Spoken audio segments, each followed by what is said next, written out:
All right. So once again, questions. Anybody got questions? Anybody got questions? Anybody at all? Questions at all? Questions. No? No questions. No? Okay. All right. So the question today really is introduction to this next, really the rest of the book.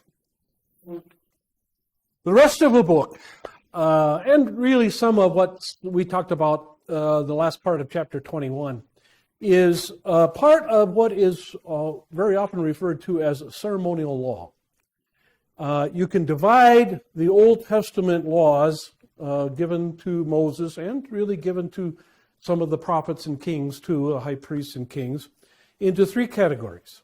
You can give them as moral law, ceremonial law, and civil law. Right? The moral law would be the Ten Commandments. And anything else that is a permanent law, that is a law that is for all people of all times and all places. Doesn't really just apply to the Jews, even though it was given to the Jews, but it really applies to all people. Then there is the ceremonial law. That has to do with the worship, the temple, the tabernacle, the sacrifices, the Levites, all of that. Anything that has to do with worship, anything that has to do with sacrifices, anything that has to do with coming before God in a public way. That's the ceremonial law. And then you have the civil law. And the civil law has to do with crime and punishment, I guess you could say. Has to do with the kings later on. What we're going to see in a minute in this chapter is things like family relationships, various punishments for civil disobedience, various kinds, and that has to do with people's behavior, controlling people's behavior. Now, the tricky thing is some of this civil law is based on the moral law. For example, there will be laws that will come against about manslaughter and murder, difference between the two. There'll be laws about marriage relationships.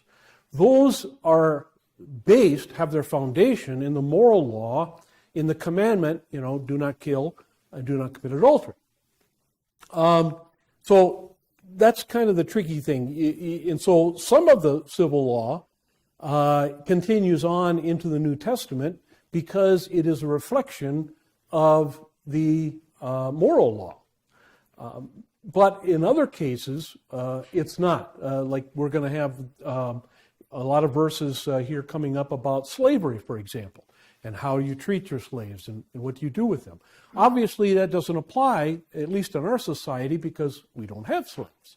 Now, of course, you can apply it to the labor and management image, or relationship, and then that is somewhat analogous, but not completely. So it does get a little tricky sometimes to figure out what parts of the ceremonial and civil law really reflect moral law and which reflect the times, the society in which the Jews found themselves in the 15th century, 14th century BC. So the ceremonial law does have a purpose for New Testament believers. What is that purpose? Well, what would you say is the purpose for the New Testament, or for New Testament believers? The ceremonial and civil law, along with the moral law, have been totally fulfilled by Christ, right? And so we don't have to, for example, we don't have to watch what we eat. Okay, we can eat pork, we can eat shellfish, whatever.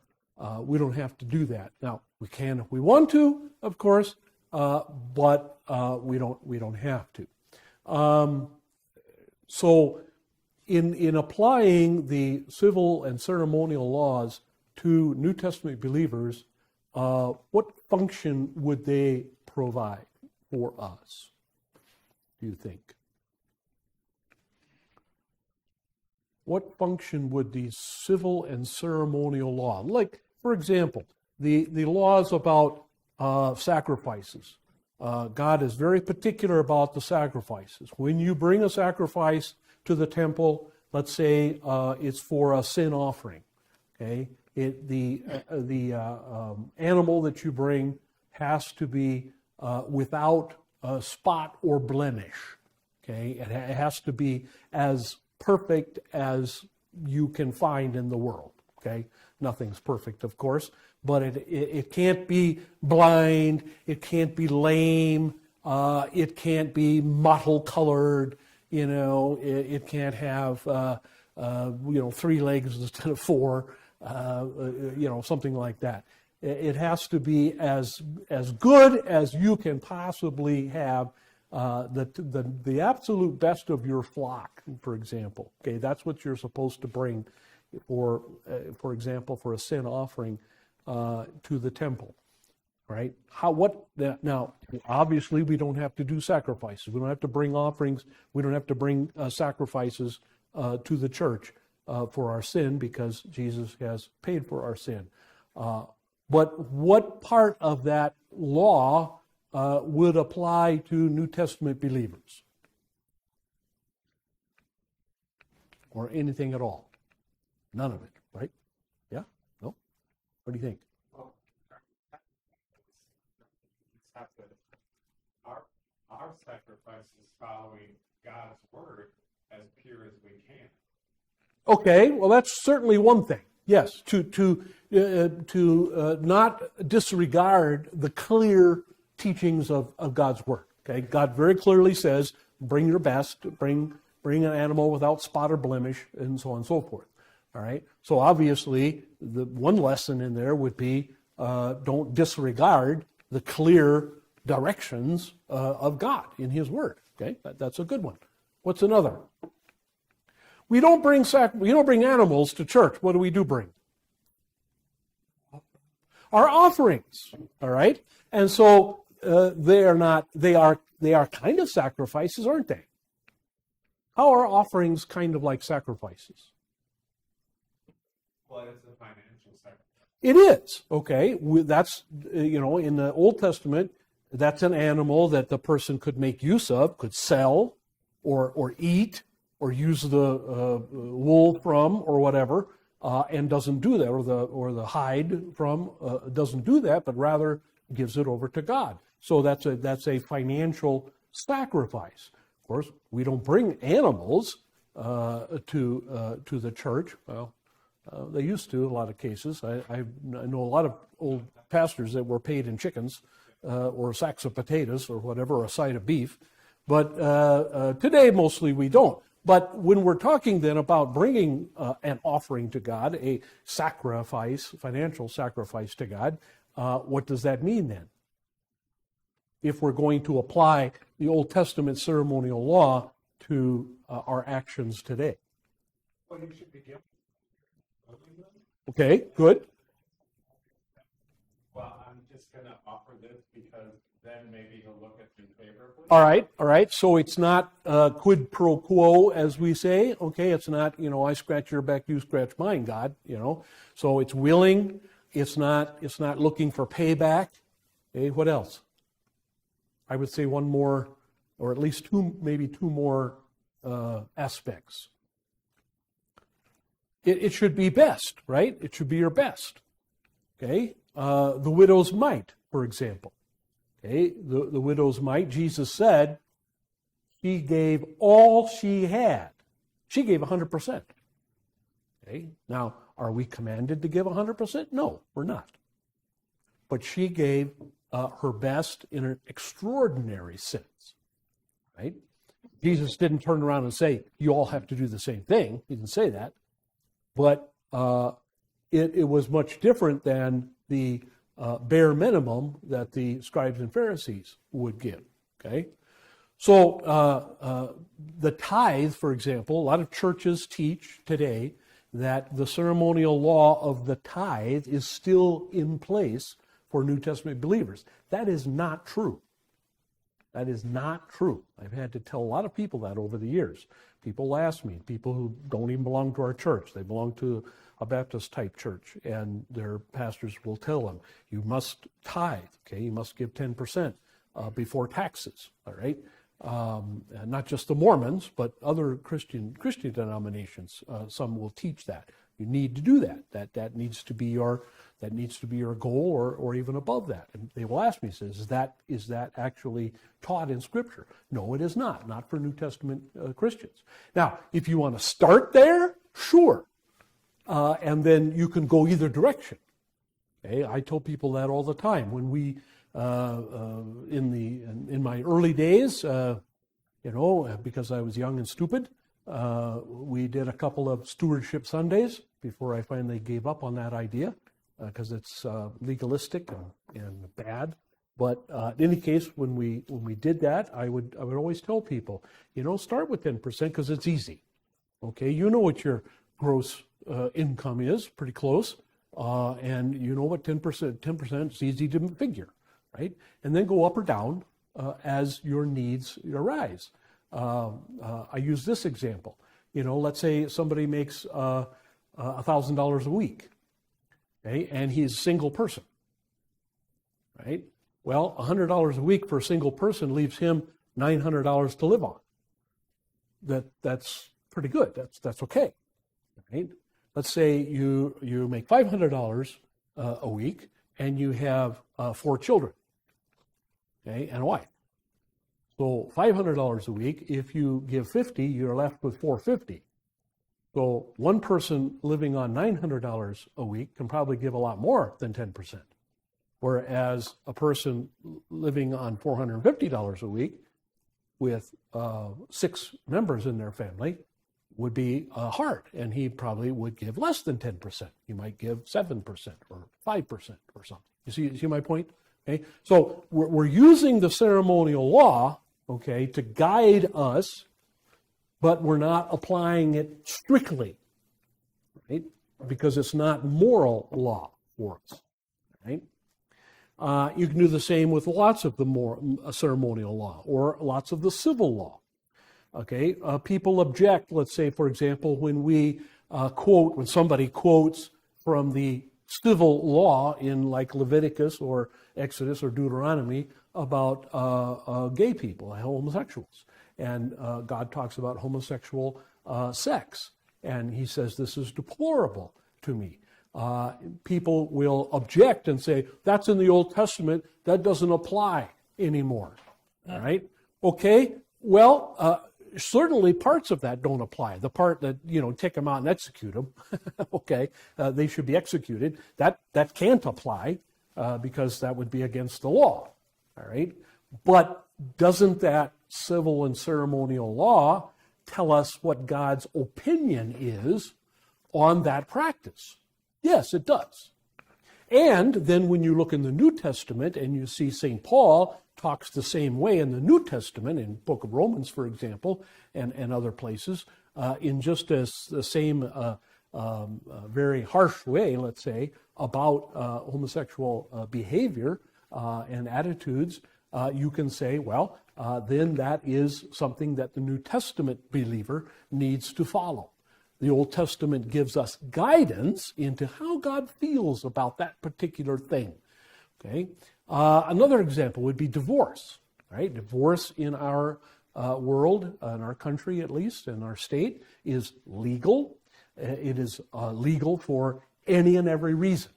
All you have to do is say, well, we're incompatible. That's all you have to do. Boom. You get a divorce. The state doesn't care anymore. Used to be you had to have a correspondent. Okay. A correspondent is a person who is liable for the breakup of the marriage. Okay? In other words, there was an affair going on, and the third wheel, or the third person in the affair, the person who is involved with one of the married people, is the correspondent. All right? And so you name the correspondent, and you were able to get a divorce in the old days. Since about the 70s or 80s, you no longer need to do that. Now it's irreconcilable differences. That's it. Okay, which anybody can have. You can name any issue you want to You can disagree about your favorite baseball team. That's irreconcilable differences. All right. I don't think anybody actually uses that, but I suppose they could. You can get away with it. The court doesn't really care anymore. The American law doesn't really strive in the law to keep couples together, to keep families together. They don't do that for any number of reasons that you can name. Okay, well, but if you look in the Old Testament, of course, there is a great deal of restriction on that. And you have God saying, for example, many places in the Old Testament, God, I hate divorce, right? Which he doesn't say about a lot of things when you stop and think about it. He says that about idolatry. He says that about adultery. He says that about divorce. He says that about certain murders and certain kinds of idol worship. He doesn't say it about polygamy, for example. Okay? God never says in the Bible, I hate polygamy. Right? I hate multiple wives.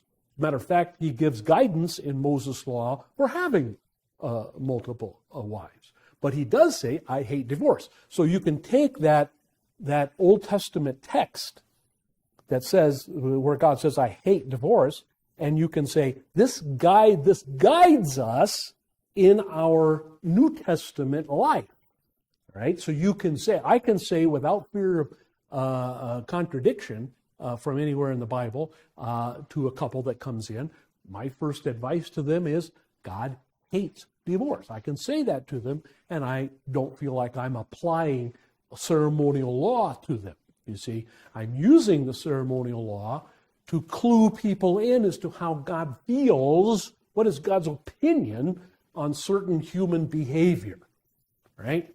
That's what we can of the ceremonial law for New Testament believers is to inform us as to the certain applications, if you will, of the moral law.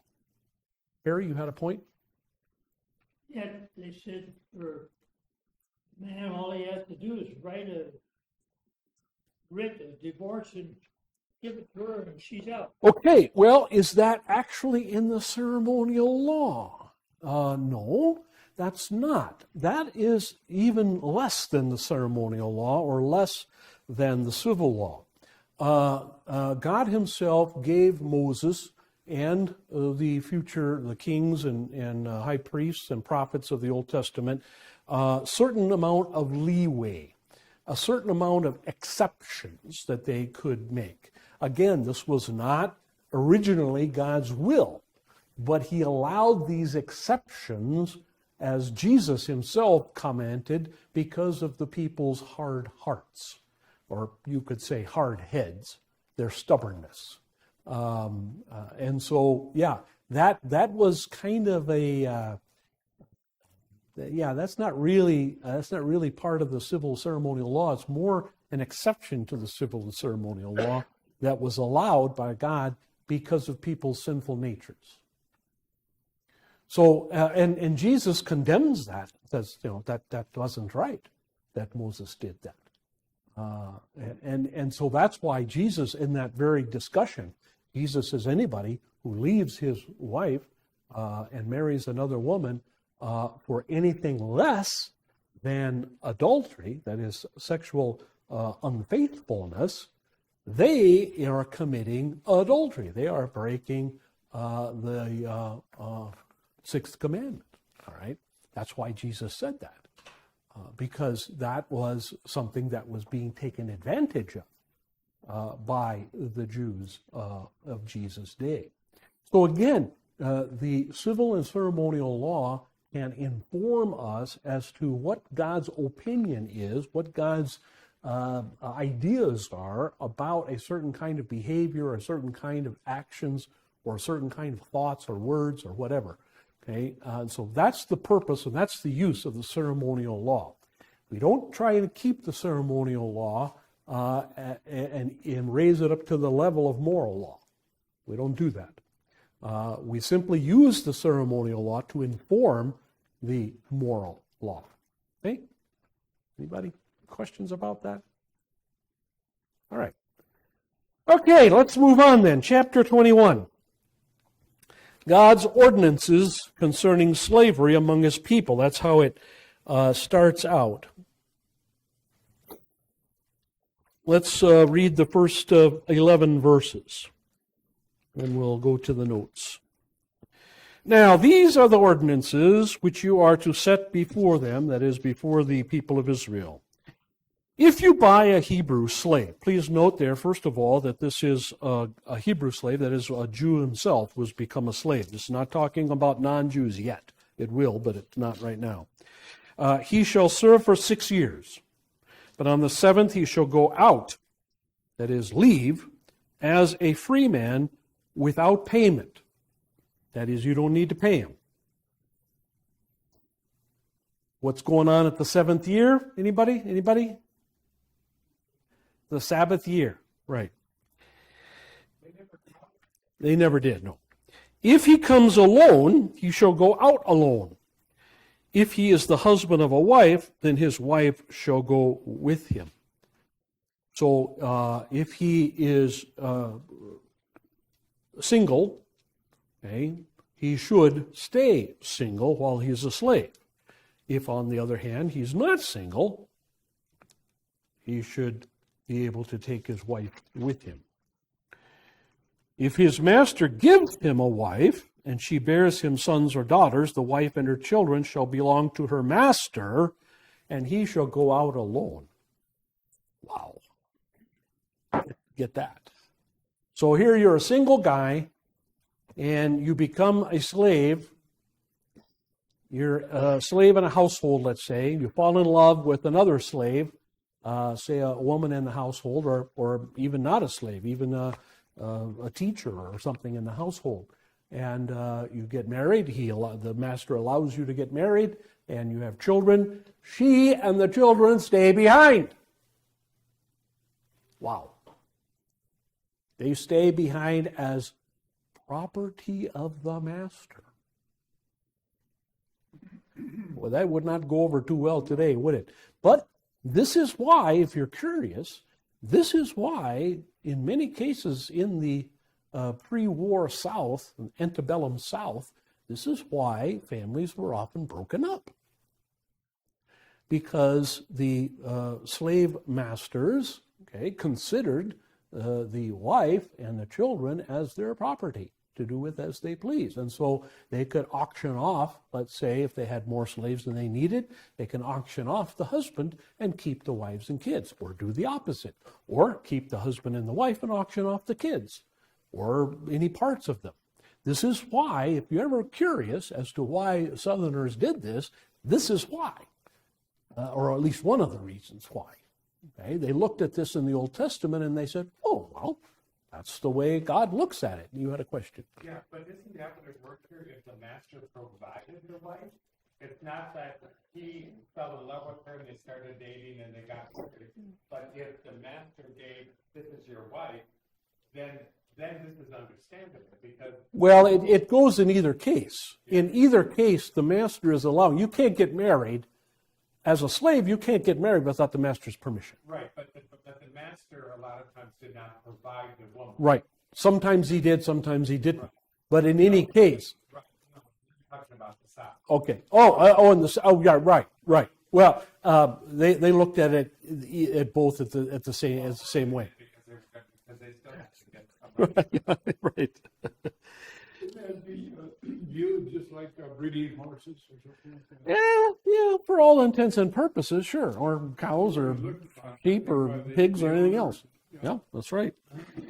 But if the slave plainly says, I love my master, my wife, and my children, I will not go out as a free man, then his master shall bring him to God, and he shall bring him to the door or the doorpost, and the master shall pierce his ear with an awl, and he shall serve him permanently.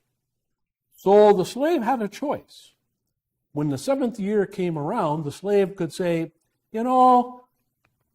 I may not really like it here. I may not like my master, but I really love my wife and kids, and so I'm going to stay.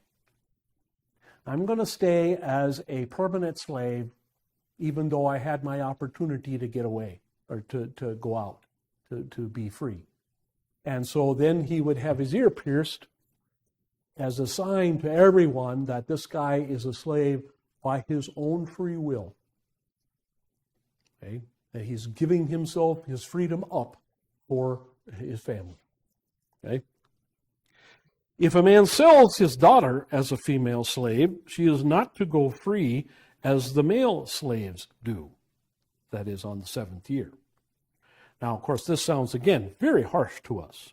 A man selling one of his kids. But it's the way it was.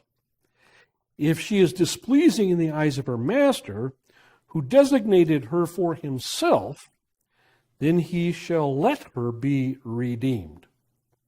So if the master doesn't like her, he may have chosen her to be one of his wives, and he decides, she's really a pain in the patoot.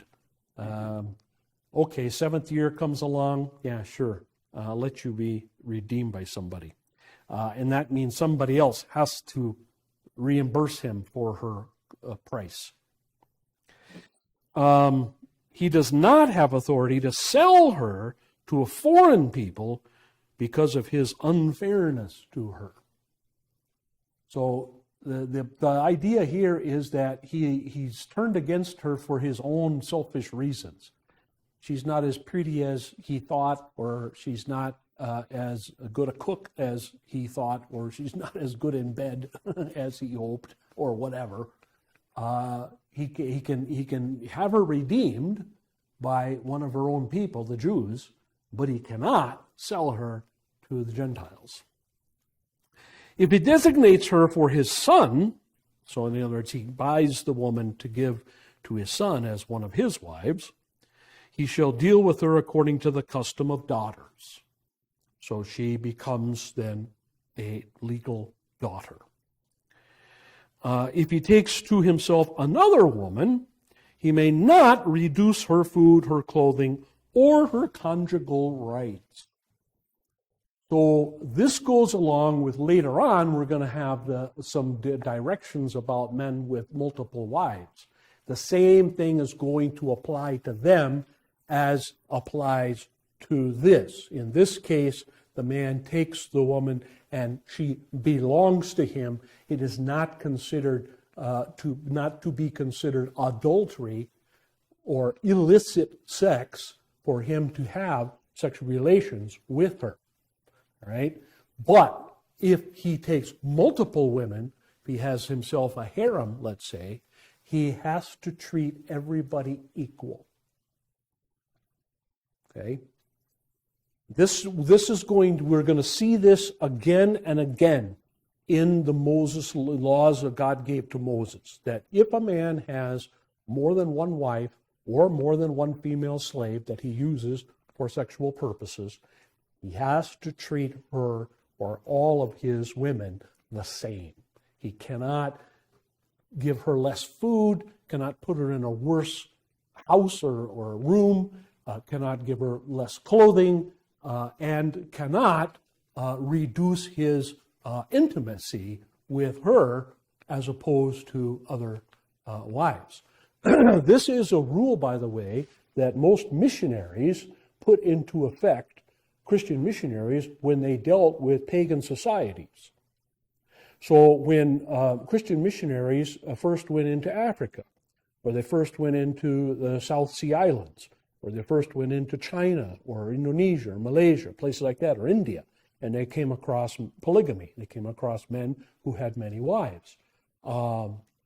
Many missionaries said, look, you weren't Christian when you married all these women.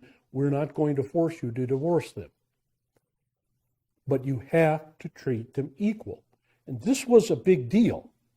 Okay? This was a big deal because in these pagan societies, every person like that, whether he was a chief or just a rich person, they had their designated first wives. And that could change in many cultures, not every culture, but in many cultures that could change. And so what the missionaries saw very often is that the first wife, okay, obviously would be the oldest. And let's say you got into a village And the chief of the village had 5 wives or 6 wives or 8 wives. And one of them was his first wife, and let's say the chief was in his 50s or 60s, and his first wife was in her 50s or 60s. But he had his 8th wife, who was a teenager. And he had moved his last wife, the 8th wife, into his personal headquarters or personal house or hut as his favorite wife, and put the old wife, the first wife, out in the boonies somewhere in a hut next to where the lions are or whatever. The missionaries would say, we're not going to force you to divorce your wives, but you have to treat them equal. And if you're going to visit your 8th wife every other night, let's say, okay, then you have to do the same with your first wife, and your second, and your third, and your fourth, and your fifth, and your sixth, and your seventh. Okay, you have to treat them equal in every way: food, clothing, and yes, sexual relations. All of that has to be done equally. And in many cases, these things were objected to by the pagans or former pagans almost as much as if you told them you have to divorce these. Now, our missionaries, they came to mission work much later. The first mission work done in Africa and places like that, 1700s, 1800s, we didn't really start doing mission work in Africa and the Wisconsin Synod until the 20th century, in 1950s, really. And so our missionaries had a little bit different take. Our missionaries would come in and say, well, we're not going to tell you, again, we're not going to force you to divorce them, because what would happen if you force these women to divorce, the women would become, they would become liable to any kind of harassment, or they would, in many cases, starve to death or die, because nobody else would marry them, okay? So they knew that, and they wouldn't do that. But what they would say is, you can't have more than one real wife. And they would say to the chief, for example, and this I know because I've actually talked to missionaries about this that were active in the 50s, and in Malawi, which was our first mission in Africa, the missionary, this guy I'm thinking about here, was a professor of mine in the seminary later. He actually said to the chief, he had, I think, 5 or 6 wives, and he said to the chief, okay, again, these are still your wives. You have to take care of all 6 of them. You have to make sure that all 6 of them, are cared for, and all their children are cared for. You have to care for them just like they were your wives, but you can only have relations with your first one. This didn't go over real well either. And in a lot of cases, the chief would agree and wink, wink, nod, nod, Bob's your uncle kind of thing, and continue to have relations with all of his wives anyway. And after a while, our missionaries finally decided, well, again, because of passages like this and God's instruction, because again, the wives were they're hands off to everybody. Nobody could have anything to do with them, and it wasn't their fault. And so most missionaries today would, and polygamy is not quite as prolific as it used to be, but when we come across that, like for example, former Muslims, a Muslim can have 5 wives according to the Quran. And when somebody converts from Islam to Christianity, and it's not very often, of course, but it does happen, and sometimes they do have many wives, we tell them, well, again, you have to treat them all equal in every way. Okay, you can't add any more, but you have to treat them all equal. So that's why that happens. If he will not do these 3 things, and this verse is interesting. If he will not do these 3 things, notice all 3 are equal in God's eyes: food, clothing, and sex. Then she shall go out for nothing without payment of money. So she won't owe anything, and he won't owe anything to her. She's free to go. Right? Okay, now I have some more comments to make about all of this in the notes. So let's go to those. First of all, kind of an introduction on this section. In these next 2 chapters, God gives us a repetition of his 10 words in a more detailed form. They are read like a commentary on certain commandments. This commentary does not follow the commandments in their order, but works from the top to the bottom, but even then, not in a fully consistent manner. So this is, we're starting really at the top of the second table here, in a way, relations between people. All right, and so that's kind of the way that we're beginning here, but even that's not followed strictly. The commandments in this chapter pertain to the relationships between people. In the last verses of the last chapter, Moses is still inside the cloud of glory where God is speaking to him. The content of this conversation covers a long section from chapter 20, verse 22, through chapter 23, verse 33. So 2 full chapters, plus a little. After that, Moses is sent back down the mountain to call up the priests and the elders. So we're going to be looking at a commentary on the 10 Commandments, really, in 2 full chapters of Exodus. Chapter 21 and chapter 22. And really, 3, chapter 23, too. The first section here deals with slavery, involving Hebrew men and women, beginning with men and then speaking of women. Clearly, slavery was not part of God's original plan for his creation. There's no way that would have been possible. In perfection, in the Garden of Eden and the world before the fall into sin, certainly slavery was not indicated as being something that was God's plan in that perfect world. Humans, made in the image of God, are not born to be slaves. I think we can say that without fear of contradiction. Before sin came into the world, there was no question of man ruling over other human beings. Adam was lord of the animal kingdom, and while he was Eve's head, he did not own her. This is often misunderstood. When we here in our church, for example, teach the headship principle and the order of creation, sometimes people listen to that, they hear that, and they think we're teaching that men own women. That is not in there. It has nothing to do with owning. It has to do with head and helper as arranged by God. But after the first couple have fallen into sin, God said to Eve, your desire will be for your husband's position, but he will continue to have rule over you. So God recognizes right away in the fall that now there is going to be ruling over humans. Some humans are going to rule over other humans. And has nothing, again, to do with equality. Doesn't mean that the ruling one is better or higher up than the ruled over one. That is not in the picture. It's simply a matter of designation. Okay? It's simply a matter of hierarchy. It's simply a matter of order. Okay? There is, however, no divine ordinance which institutes slavery among human beings. So there's no ordinance that says you must have slaves. Somebody must be a slave somewhere. Okay? God doesn't say that anywhere in the Bible, much to the chagrin of my southern ancestors. D. Now, however, God's law includes rules about slavery, thus condoning its existence. So, does God mandate slavery? No.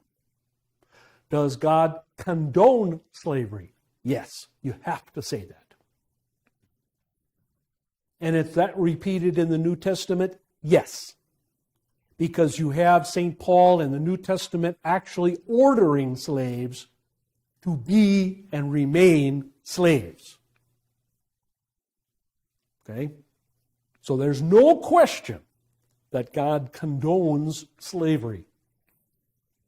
Whether you like it or not, whether it makes you feel yucky or not, I'm sorry. But in this sinful world, there are things that God condones, He allows. Yes, sir. Catastrophes to happen. Right, Because exactly. it's all in the plan. He allows starvation. He allows all kinds of things. Yeah.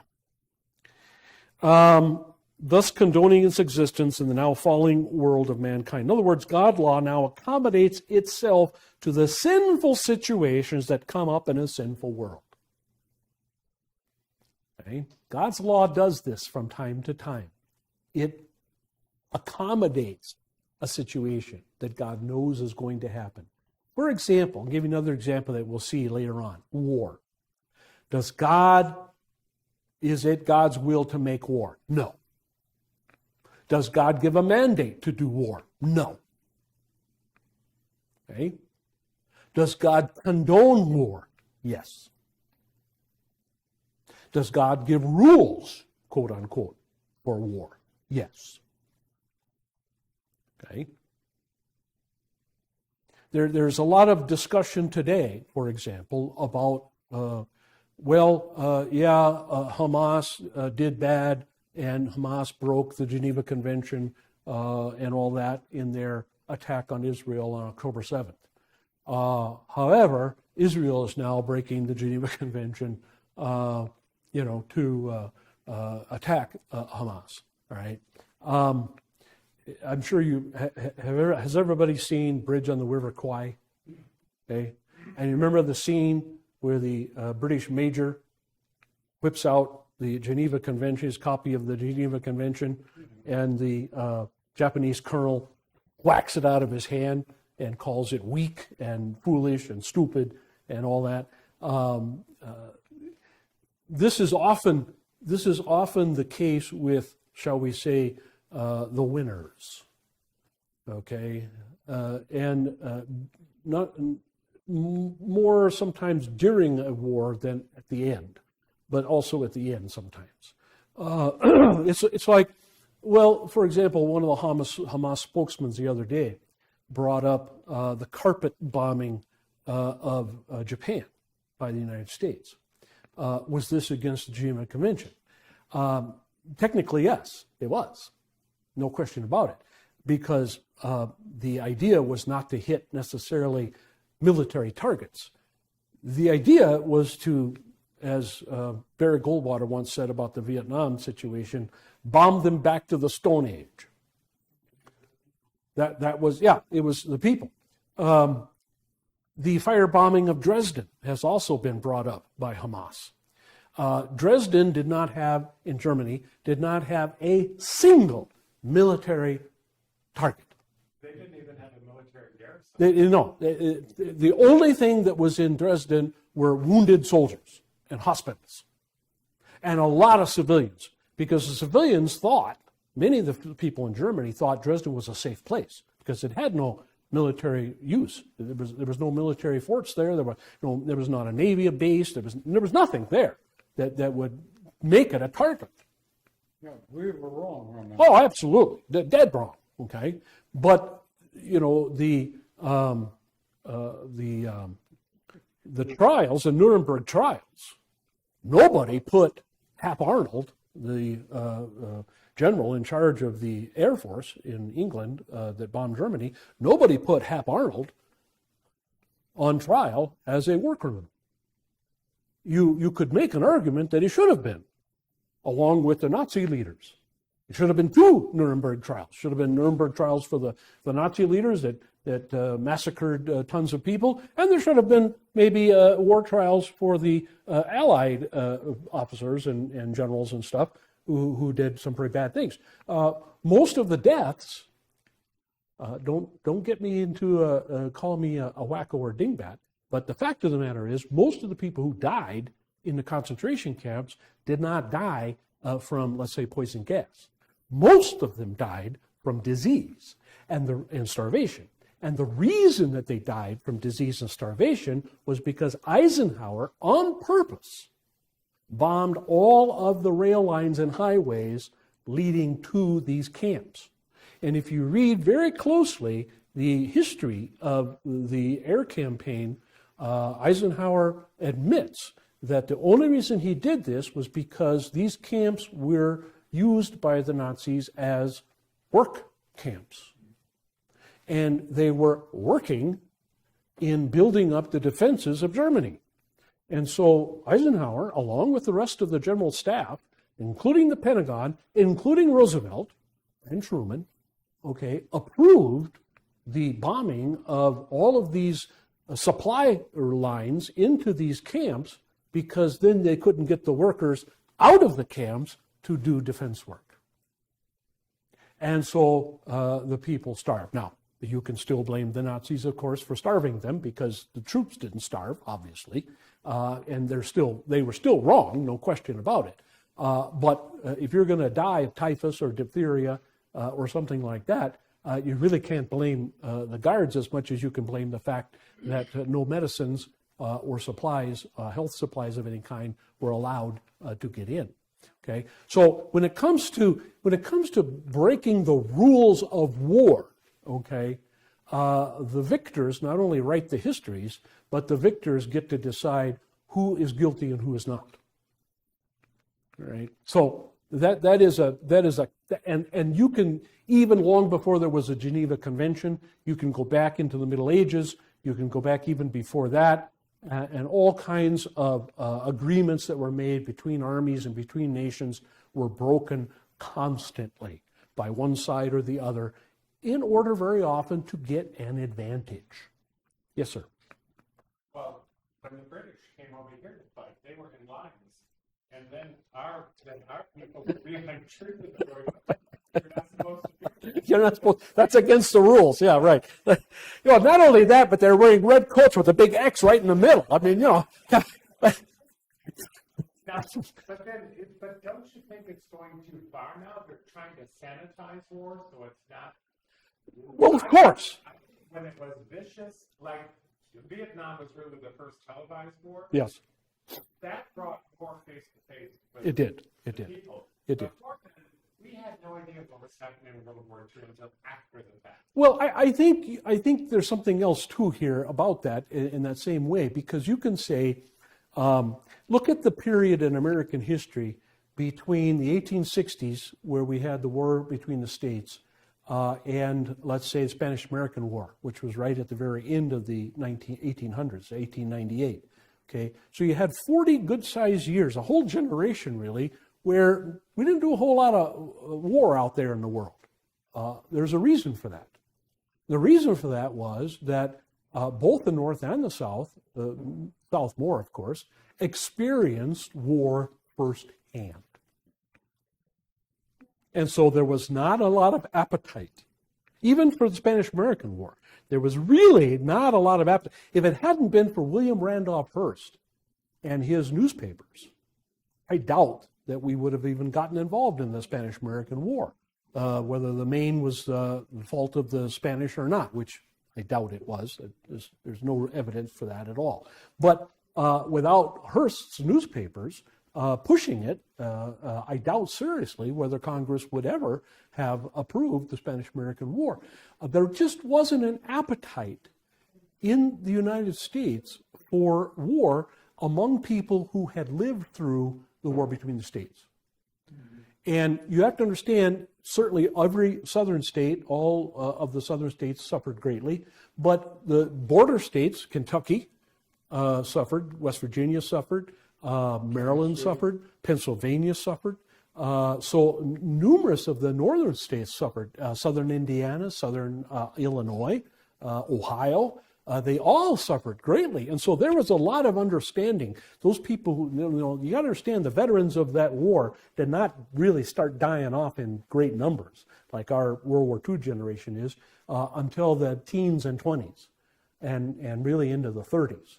My great-great-grandfather lived to 1939, I think it was. I think he was 100 and something when he passed away.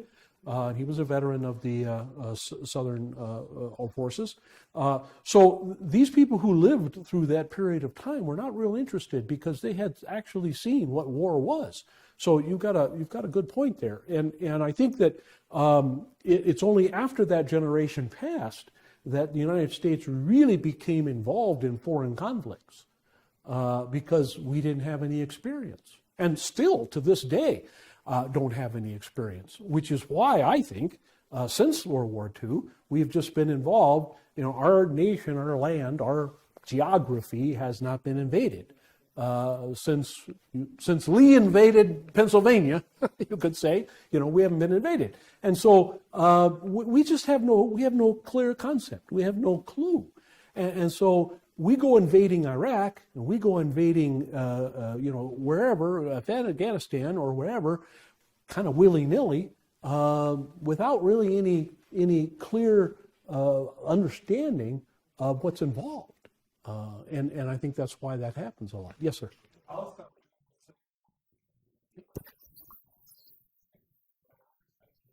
At the beginning, because they thought, yeah,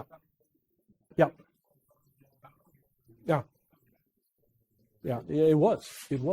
And that was the people in Washington, D.C., the northern people, and they thought they were just going to walk right over the South. On the other hand, the southern people felt, because of their militaristic training and their all of the military academies and things that they had in South, they figured they would walk right over the North too. And they did pretty much for 2.5 years, right up until Gettysburg. They pretty much were winning the majority of the battles until Gettysburg and Vicksburg. Let's move on from there.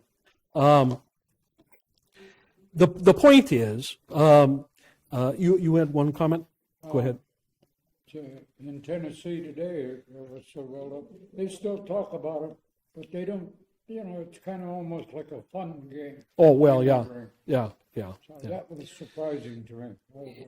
I thought there'd be a little bit more Here animosity. in letter D there, I mentioned the idea that came up that Harry brought up. In this respect, the ordinances here fall into the same category as divorce, of which Jesus says, Moses permitted you to divorce your wives because of your hearts were hard.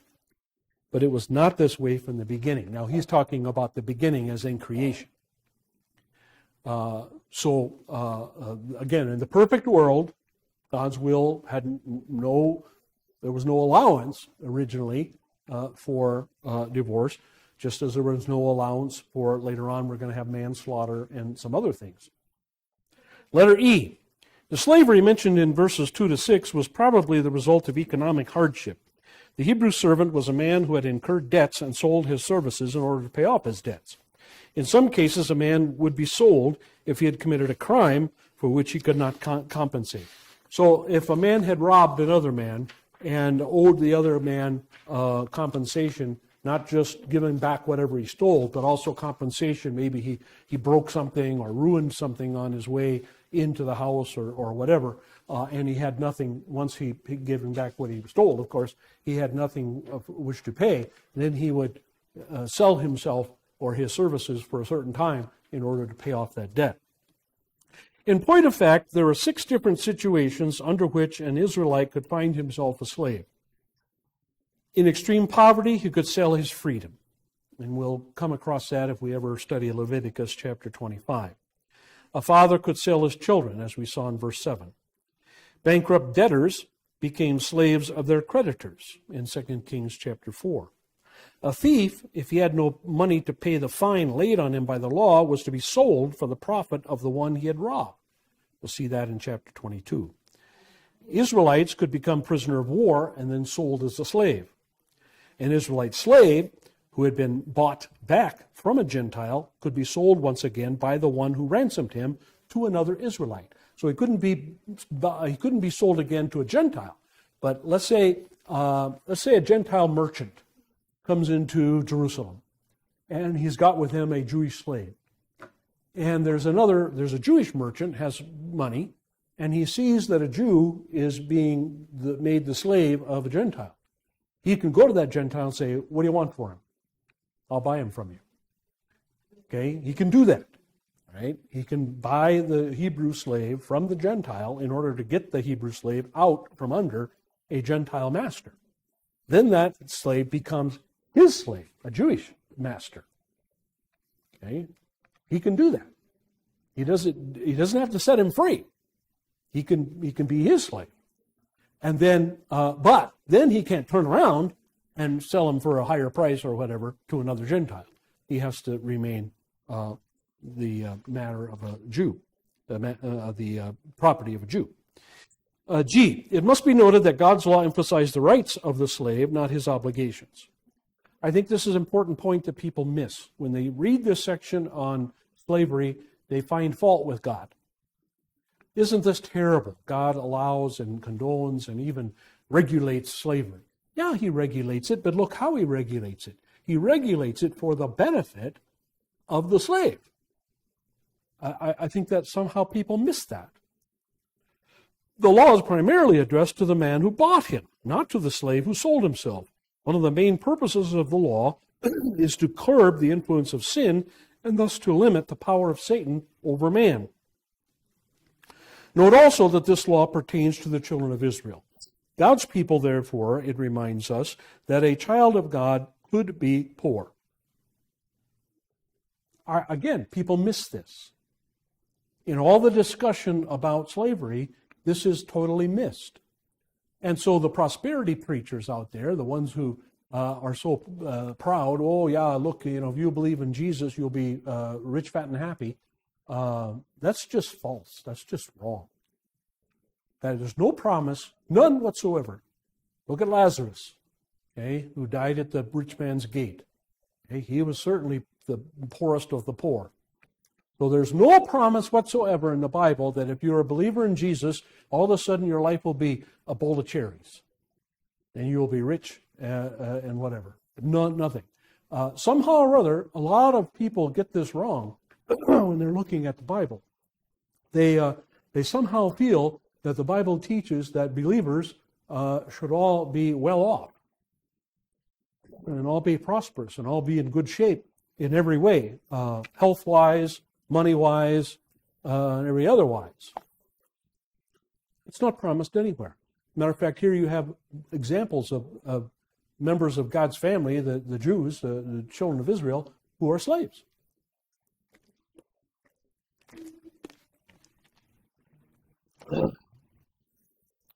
Moving on.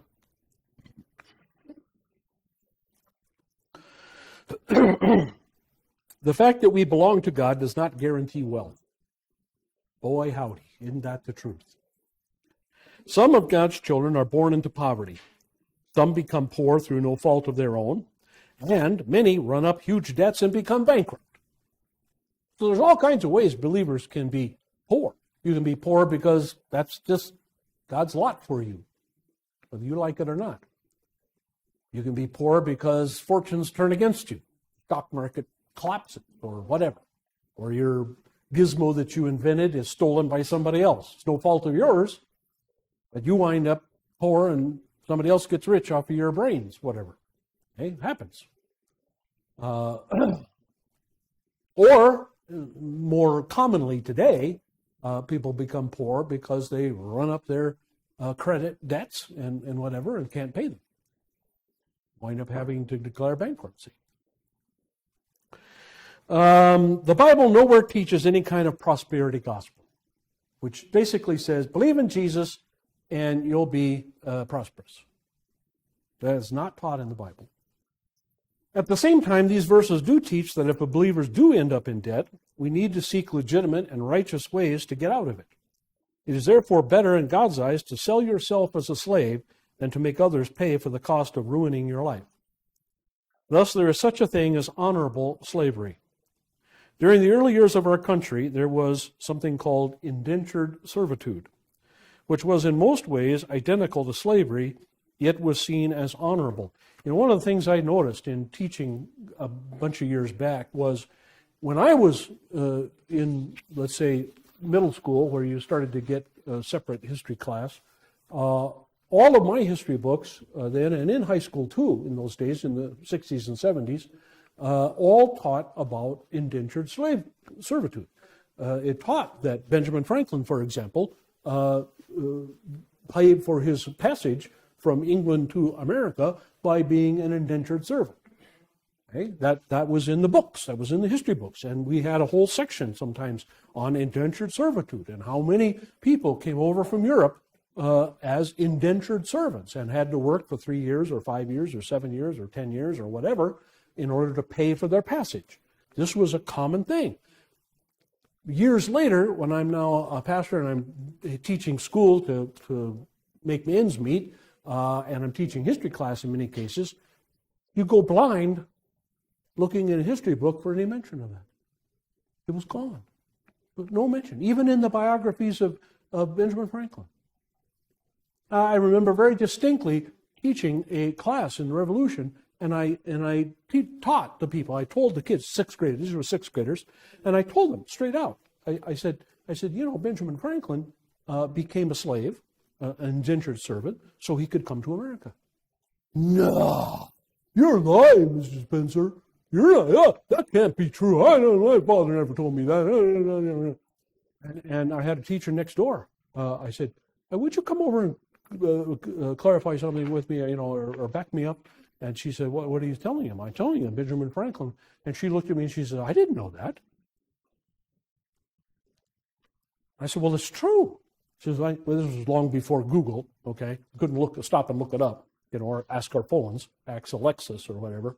But so I brought a book. I brought one of my own books from home. The next day, I brought a book, put it in the teacher's lounge, and I said, "Look here. It's a whole section on indentured servitude, which is basically slavery." And it was honorable. It was a done deal. It was done north, south, east, west. It was done everywhere, and nobody thought to think about it. And the teachers, almost every teacher, except for the much older ones, any ones who were my age or younger, they were all aghast. Huh? This is crazy. How come we didn't know this? Well, you didn't know it because they kept it out. They left it out of the books. Okay? Yes, sir? I think it'd be a good deal if they did that today. Yeah, I do too.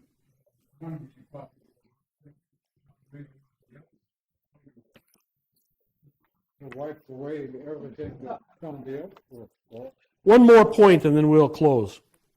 J, on the other hand, and this is the great significance of this law, I want to get this in. A master was not allowed to take advantage of his servant. A business contract had to be drawn up limiting the period of servanthood, which was to be no more than 7 years. After this period, the servant automatically received his freedom. Note, this was in fact only theoretical because Israel never did observe the Sabbath year or the year of Jubilee. But see, God's original intention was that this not be permanent and not go on generation after generation. Okay? Again, the Jews, this is just another example of the Jews, the Jewish people, the Hebrew people, completely ignoring and obviating God's will. And again, and I just got the question from somebody the other day. I didn't bring it up here today because we all went through it in great detail. But got a question, email question yesterday. Somebody was on it, wanting to know about Israel and Palestine and all that. And isn't it true that that land belongs to the Jews forever and all the law? And quoted one of those passages. And I quoted the rest of the passage, which was God saying, if you keep my covenant, then this land will be yours forever. And I told the person, I said, they didn't from the get-go, from the time they set foot on that property after the Exodus. They didn't keep God's command. So, God does not have to keep that promise because he made it conditional. And the condition was, y'all behave yourself. And they didn't. So, all right, let's close. May the grace of our Lord and Savior, Jesus Christ, the love of God the Father, and the fellowship of the Holy Spirit be and abide with us all. Amen. Thank you.